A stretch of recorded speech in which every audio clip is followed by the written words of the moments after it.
Welcome. You're watching Face to Face with Mayor Kokoros. I'm Martha Konstandinidis. Thank you for joining us, Mayor. Thank you, Martha. So today we'll be talking about housing in Braintree, and more specifically, we're going to go into the 10% inclusionary and affordable housing. So I was just wondering if you could start off by giving us just a general overview of what affordable housing looks like in Braintree and how that's going. So, one of our biggest challenges is to create enough affordable housing. By law, you have to have 10% of your housing stock as affordable. And with the 2020 census and increase in our population, our numbers have declined as far as affordable housing. So it's a little bit more challenging. So we've taken upon, my administration has taken this very seriously, and we have worked towards bridging that gap and making sure that we create enough affordable housing for residents. So what are some of the steps that you guys have already taken to create more affordable housing? So right now, first of all, we have worked towards buying down some units at a development that is existing called Windjammer Cove. We've already made the agreement, and that particular development would give us a net total of 73 units. So the way it works is if you have an apartment complex and 25% of the units are deemed affordable by the state, and they go through the process of doing a lottery and affordability and maintain that affordability, then you count the entire development. So that would give us 73 units. They're looking at, the agreement has already been made, and it will be done within a year to a year and a half. And as they redo these units, they will bring on affordable units in groups of 7 or so, and we will pay them for those units. So in essence, what we've done is we've used some funding sources that we have available. There was a little over $1.1 million that was sitting in a fund that came from a settlement with Turtle Crossing, which is a 40B type development. And Turtle Crossing, because it was 40B, there's only a certain amount of profit that the developer could make. That profit was above the amount that they were allowed to make. So in this settlement, Braintree received money to be used for affordable housing. So that money had been sitting there for a while. In addition to that, our community preservation fund, the 1% tax that everyone gets, one piece of that fund can be used for affordable housing. And we've tapped into that as well. So between that fund and our community preservation funds, we've been able to put together $2,250,000 to buy down 19 units at Windjammer Cove, and that will bring our affordable housing number, even with the new census, to approximately 9.7%, and the goal is 10%. Okay, so going off of that 10% status, it's safe harbor status as they would explain. So could you just go into more detail if the town has reached safe harbor status and what that means, what the 10% inclusion would mean? So at this point, with the new census, our actual percentage, is off. It's approximately 125 units. It's a moving target. So in addition to the Windjammer project, we also put out to bid the Allen Street property some time ago. It was awarded to Wind Properties, and Wind Properties is working on, they've been approved, their plans have been approved, and their goal is to put at least 25% affordable housing. There'll be apartments. This redevelopment, which will bring new life to the area, it's become quite blighted on Allen Street, will bring in 56 units of affordable housing. So with both of these initiatives and the work that planning department staff has done, my office has done, and the hours that we have spent negotiating on these things, these two particular developments will bring us to our 10% or safe harbor numbers. So with the two different projects, we'll reach the 10% you mentioned. Where is the town of Braintree at currently without the two projects? Is it still at 10%, or are you guys trying to reach that goal, or where are we at with that? We are not at 10%, and we haven't been for a few years. We do have, the issue with the 10% is that, you want to have control over development that happens within your community. And if you're not at 10%, it allows developers to come in to areas that are not zoned for multifamily and put multifamily. There's an example of one development that was proposed on the corner of Liberty and Grove Street. And, we worked successfully with the developer. We, were very pleased with the outcome. Originally, it was proposed to have the oldest house in Braintree removed and a number of other properties clear cut and 97 units built. And the developer was very, very cooperative and very helpful, and we were able to rezone the property, and he will be building a CVS, which was just approved recently, and we were able to purchase and possess the oldest house in Braintree. Yeah, that's awesome. So you mentioned on Liberty and Grove Street how that was a 40B project. Could you just go into a little bit of detail on what 40B is and how that works? Yeah, so essentially the state gives developers the right to come into a community that has less than 10% of their housing stock as affordable, or has less than 1.5% of the land mass. If you have 1.5% of your land mass with affordable housing on it, that's another way of meeting your quota. So as far as the 40B, it allows a developer to basically bypass all of the rules, regulations, ordinances, zoning restrictions that would normally be in place, and allows the developer to come in and put a significant amount of units in an area that normally wouldn't allow it. So it really is disruptive to some neighborhoods. This would have been extremely difficult at that particular intersection, and that's why we work so hard to come up with a solution. And once again, the developer, George Clements, was extremely helpful and worked very well with us. But as far as 40B supersedes pretty much all of your ordinances and zoning. The one thing that 40B does not ignore, and that's public safety.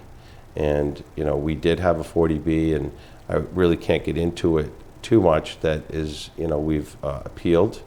It's in Braintree Square, and it's 78 units.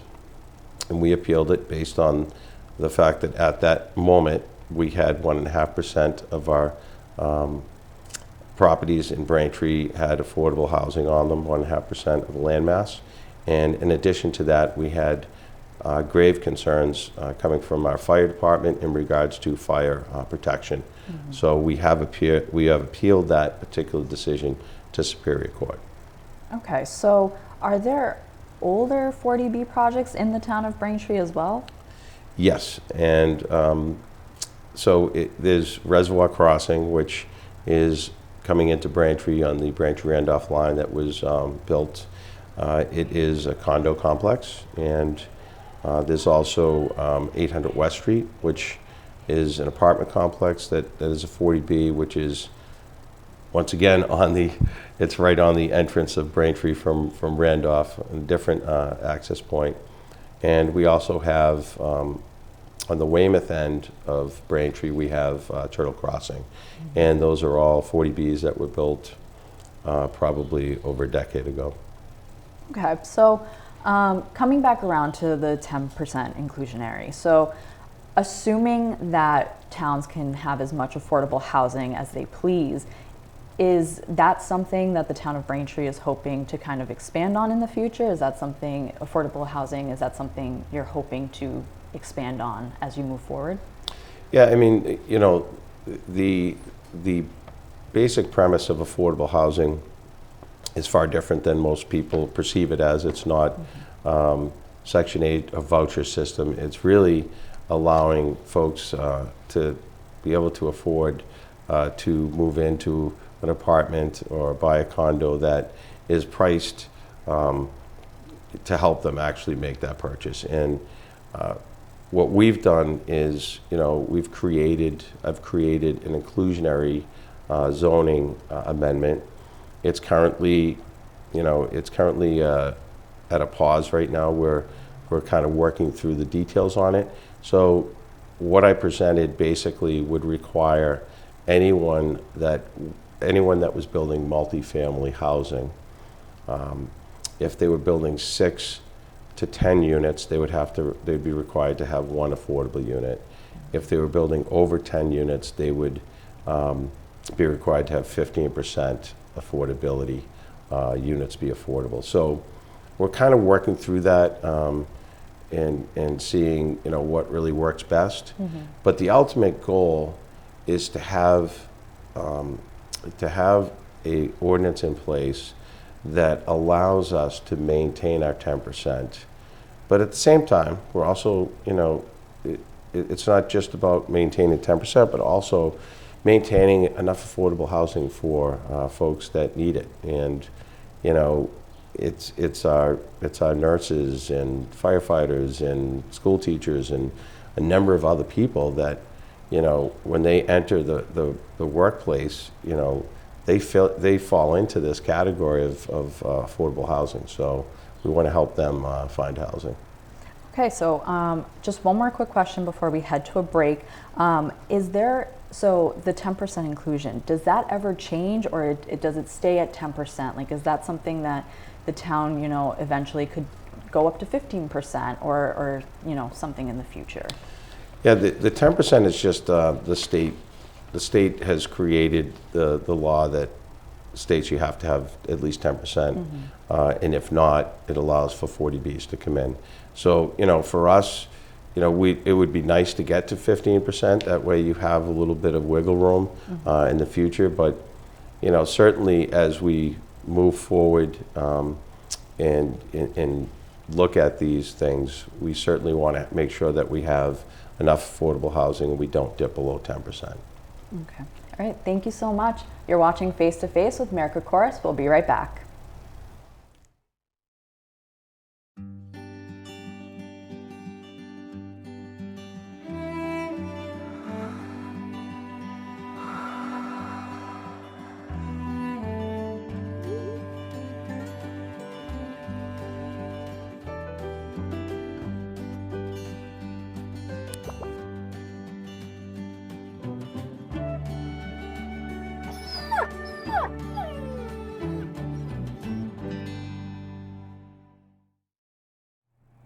Welcome back to Face with Mayor Kokoros. I'm Martha Konstandinidis, and we'll be getting into more initiatives and diving deeper into housing.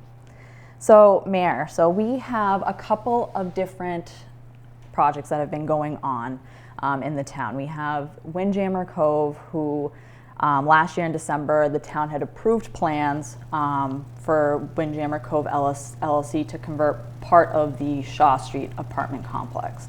So could you just give me an update on that? Yes, I'll tell you, so Windjammer initiated with a phone conversation from a counselor at the time, District 2 Councilor Steve Sasha had called me and we were talking about housing and how do we get to 10%. It was really a theme of the campaign for both of us when we were running at the time. So it was interesting. We started the dialogue with Windjammer. They had new owners and they were very interested.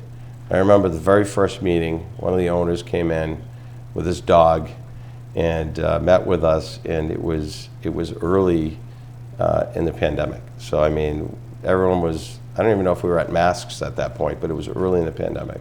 So we started the conversation, and it was, it was a long process to get us to where we are today with Windjammer.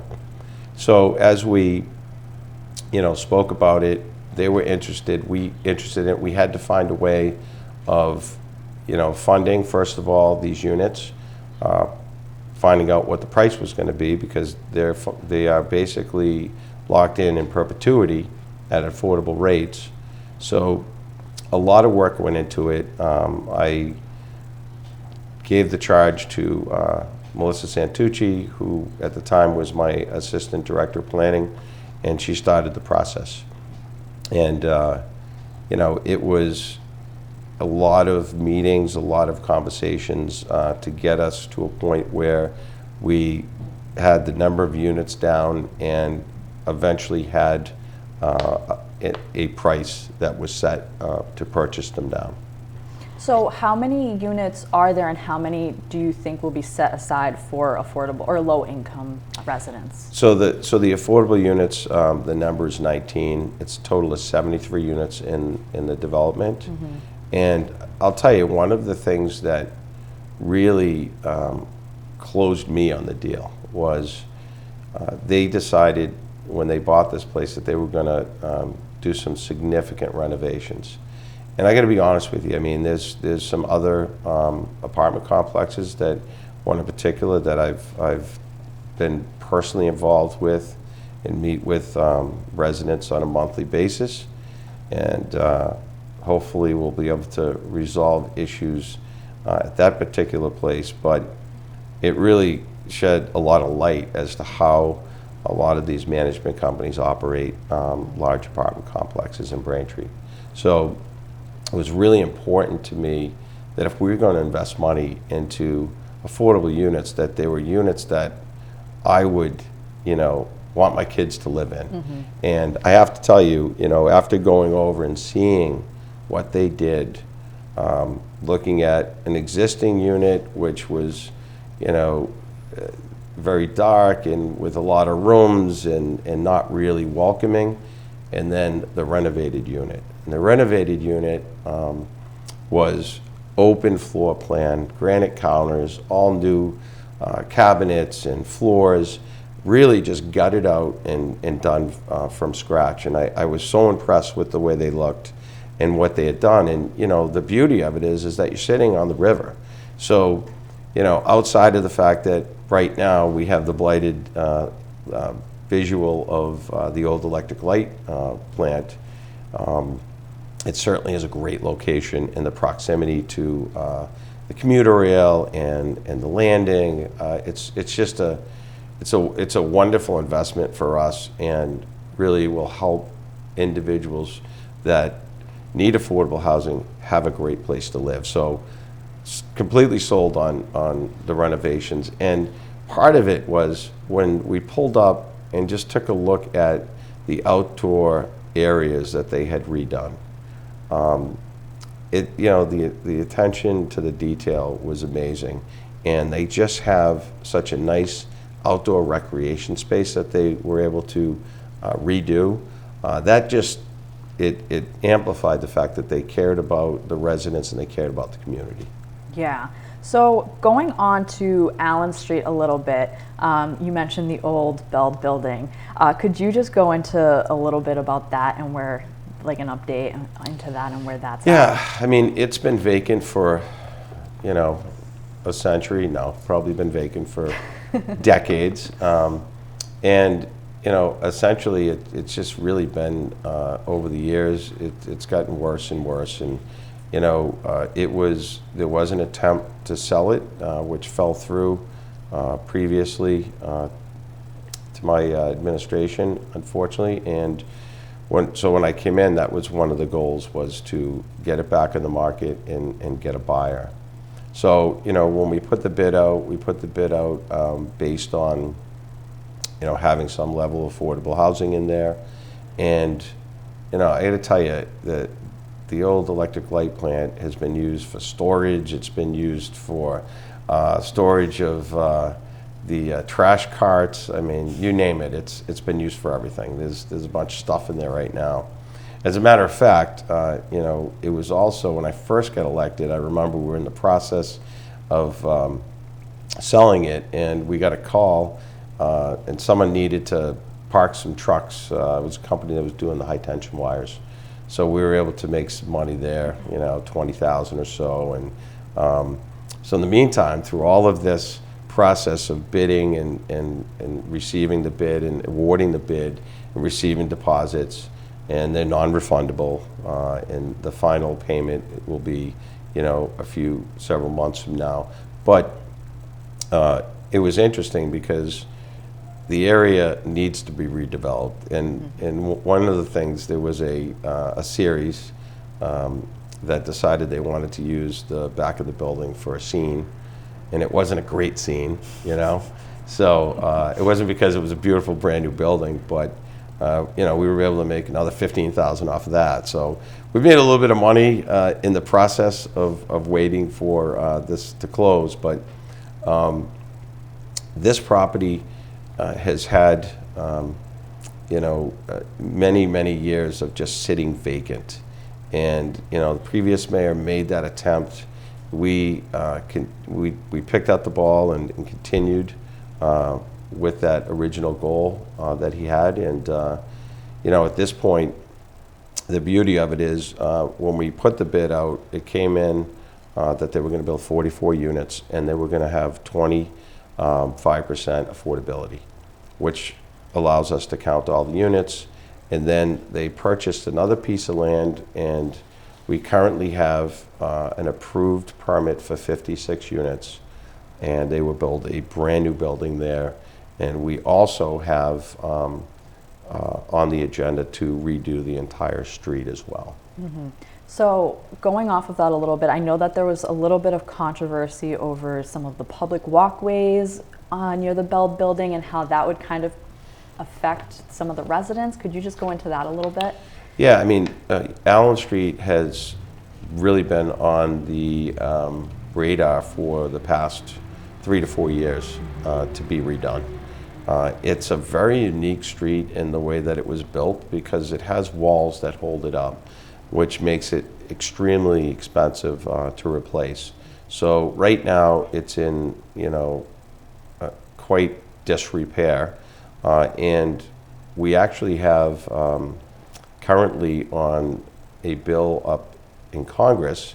We have been chosen by our Congressman Lynch. We thank him for that, to move forward with that particular project, the street being redone. It's over $3 million to do it, and it's in committee now. So there's no guarantees, but we really thank the Congressman for choosing this particular project, and how it relates to the street and the redevelopment and this residential development that would take place. So yeah, there's been a lot of I would say frustrated people because it's been in disrepair for so long. Mm-hmm. And we are really close to the finish line. So there's not a lot we can do that wouldn't really be throwing money away at this point. Mm-hmm. If we were to put some sort of temporary sidewalk down, we'd be looking at least $70,000+, which